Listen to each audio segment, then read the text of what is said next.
All right, welcome to the deep dive. Today, we're really digging into something I think we all grapple with. How do you react when, the world seems to be flipping upside down, when these massive societal shifts are happening all around us? Okay, let's unpack this tension between looking out for yourself and maybe stepping up for the collective good. It's tricky. It really is. And what's fascinating here is how our source material today, it's based on these really in-depth conversations. It brings three distinct voices to life. We can think of them as Barry, Daniel, and Mary. And their discussion, it's not just about what to do. It goes deeper into personal responsibility, this fear of change, and really how we view authority. Exactly. And it highlights just how challenging it is, isn't it, to act as an individual within these huge, huge systems, and how the same events can look completely different depending on where you stand. So this is a journey into understanding those diverse perspectives. So let's start with Barry. What struck me about him was this really raw, very human fear. He talks about the everyday stuff, kids, rent, just life, but he admits this deeper fear that speaking out or maybe not quite conforming could cost him. Things like grants, benefits. He's protecting his family first. He actually thinks doing nothing has kind of worked before. He sees big political calls to action as, just noise.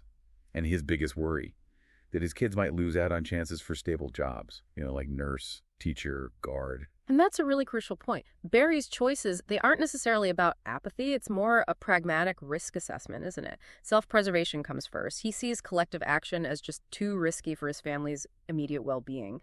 It really shows one side of that tension we mentioned, the survival instinct. Yeah, the survival instinct facing systemic pressure. Which brings us then to Daniel. He offers a completely different way to navigate this. He apparently used to trust the system, thought it would sort of correct itself. But now he has this gut feeling that ordinary people are being, sidelined. And what really stands out is his point that these changes we're seeing, they weren't really debated or voted on. Right. It wasn't one single thing, more like a growing feeling of disconnect, a sense that decisions are happening to people, not with them. And what's interesting, he's not calling for revolution or anything drastic. Right. His strategy is balance. He actually supports the side he feels is being steamrolled, even if he doesn't fully agree with them. Why? Just to show the authorities, look, you can't just act completely unchecked. Okay. So it's about making noise, being visible. Exactly. This raises an important question, really. Can just creating visible opposition without outright rebellion actually influence power? He has this phrase, precautions can turn disasters into blessings. It's about visibility, achieving some kind of equilibrium, not necessarily full agreement. That's a really interesting take on contributing to the collective good, Yeah. pushing back subtly. But then Mary enters the conversation, and things take a much sharper turn. She seems to understand Barry and Daniel, acknowledges they're looking for harmony in their own ways, but then she delivers this really stark message. She does. And if we connect this to the bigger picture, her argument is that government support itself, grants, propping up industries, all of it is fundamentally a trap. A trap, how so? Because, in her view, it breeds dependency. It erodes true autonomy, real independence. For Mary, this isn't a safety net. It's more like a gilded cage. She puts it very bluntly. We've already sold our soul to the devil. Wow, strong words. Very. Her claim is we as a society traded real independence for financial comfort. And this system may be fueled by external forces like the EU she mentions. It just can't stop. It won't stop expanding its control. She uses this grim Titanic analogy, basically saying the ship is sinking. The best we can hope for is to not lose the run of ourselves before the collapse.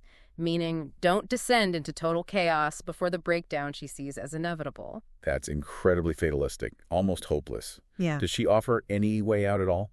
Well, despite that bleak outlook, her solution is almost shocking in its simplicity. She just says, keep the commandment. The commandment? What does she mean by that? Like religious law? Not necessarily specific religious dogma as presented. It's more about a return to, let's say, fundamental moral foundations, first principles. She believes the root problem isn't really economic or political, it's moral. And without fixing that moral compass, no practical fix, no policy change is actually going to work in the long run. Okay, so you really see the spectrum then, don't you?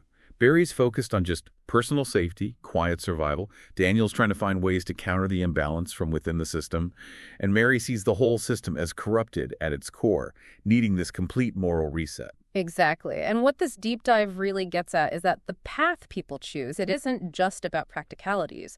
It stems from their really fundamental beliefs about, well, human nature, the system itself. Is it fixable? Is it rotten?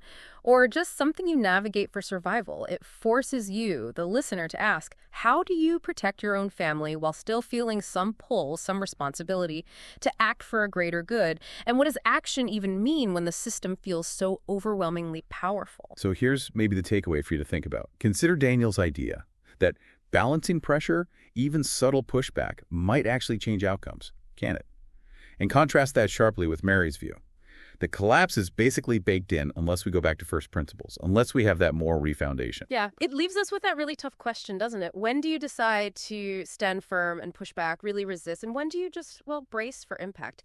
Especially when your own future and the collective fate feel so deeply, uncomfortably intertwined.